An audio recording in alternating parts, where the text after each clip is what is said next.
Parshas Shelach tells the story of the Meraglim. But as we know, the Torah is not a history book. The Torah is a guide for life. The very word Torah comes from the word Hira, instructions. And the Maharal explains the Torah is called Torah because it teaches a person the proper path in every area of life. Chazal teach us that the Meraglim were great people. They were the leaders of Klal Yisrael. They were the Nesiim. And yet they fell. But why?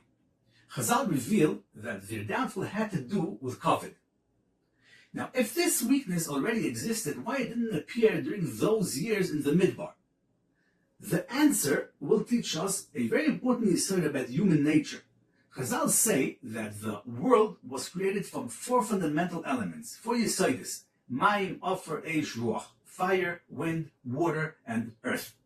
The Ramchal explains that the reason every person is born with different midas is because when one yesod becomes overly dominant, it will cause different tendencies. So the martial fire can lead to anger, pride, and covet. Water can lead to taiva and desires. Wind can lead to extensive and unnecessary talk and kalas das. Earth can lead to sadness and laziness. But not every negative trait immediately reveals itself. Sometimes it remains quiet for years. It exists, but it's asleep. Then comes the trigger. The Meraglim lived in the Midbar. There was no challenge to their covet. They were leaders. They were respected leaders, admired. Everything was perfect. But when they came into Eretz Yisrael, they encountered a situation that challenged their status. Suddenly, what had been sleeping awakened. Nothing new was created. It was simply revealed. We see this all the time. How often do we see siblings who get along together very, very good? No problems. For many, many decades, no problems. They live together. And then comes the time where their parents pass away, and all of a sudden they receive, let's say, a very nice Yerusha. Suddenly, there are arguments, based in courts, broken relationship, fighting. What happened all of a sudden? Did the Yerusha create a new character trait? No. It exposed what has been hidden beneath the surface all along. Modern science has reached the same conclusion. There is a very well-known theory called trait activation theory. According to this theory, personality traits do not express themselves at all times. A trait may exist within a person for many, many years, but it only emerges when the proper trigger appears. In other words, a person may carry a certain tendency his entire life, yet never become aware of it until circumstances activate it. Researchers have also found that the environment and life situation dramatically influences which traits emerge and which stay hidden. Chazal taught this to us many, many years ago, thousands of years ago, and now we see it also in science. Therefore, never assume you are above the nisayon. A person could say, I'm not an angry person. I don't chase honor. I don't struggle with taivas. But how do you know? Maybe you simply have not yet encountered the right test. Perhaps you have not yet faced the trigger that would awaken that part of your personality.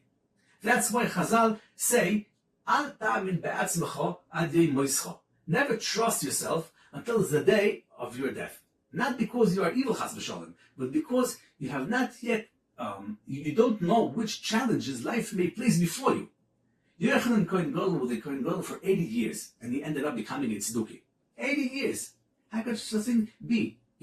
A Kohen Gadol for 80 years and then he becomes a tzduki? Because as long as a person is alive, he may bump into challenges he has never faced before.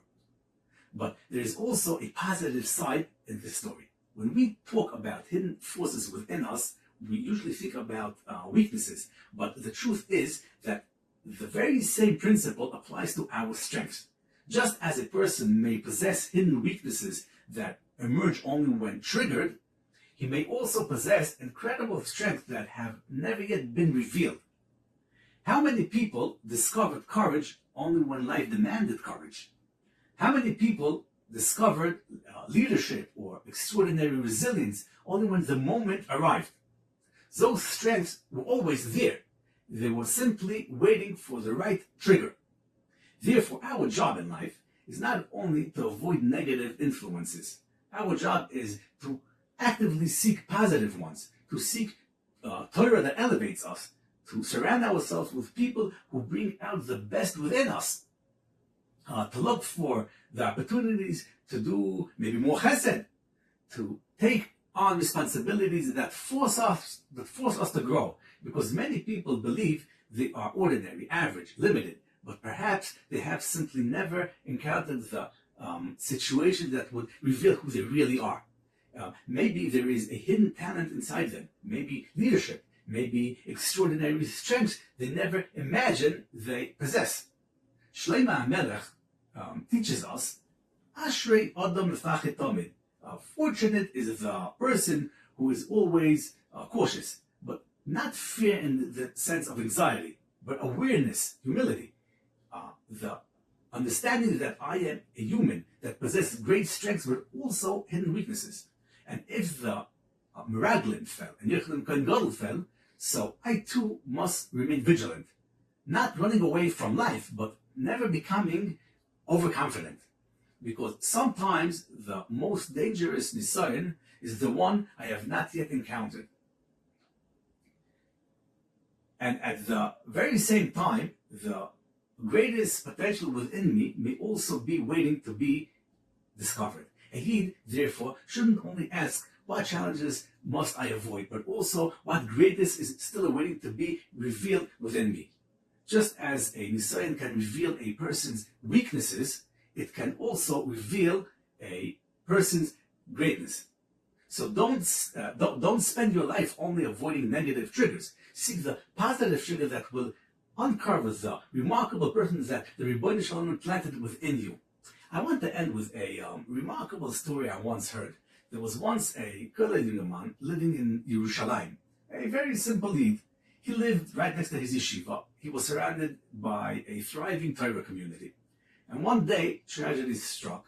A fire broke out in his house and caused severe damage.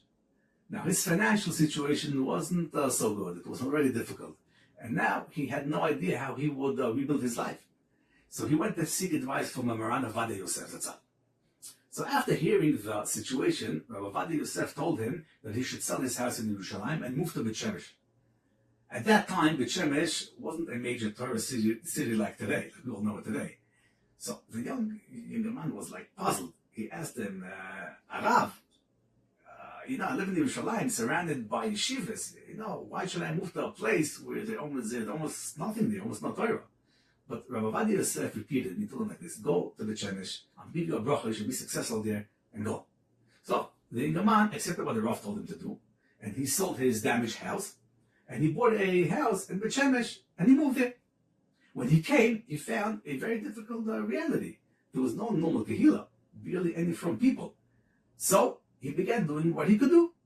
He made a shiur here, he made some minyanim, helped out some Eden, encouraged people to move in, and one small step at a time, and he basically built a kehila. And today, that same simple younger man is a very respected Rav in a very chashuv neighborhood in Bet Shemesh. Now let's think about it. Did the fire turn him into a Rav? No. Did Bet Shemesh suddenly give him talents that he never had before? No. Those abilities were always there. The leadership was always there. The dedication was already there. The potential was already there. It had simply never been called upon. In Yerushalayim, he was surrounded by plenty of Rabbanim. There was no need for him to step up into that role. But when the Rebbeinu Shalom moved him into a different situation, the right trigger appeared. And suddenly, strength emerged that he had never known that he possessed. A nisayon can reveal a person's weaknesses and maybe also his greatnesses. With that said, we should never ask for a nisayon. David HaMelech asked for a test. He asked to be tested. And he wasn't immune from it. So certainly we are not.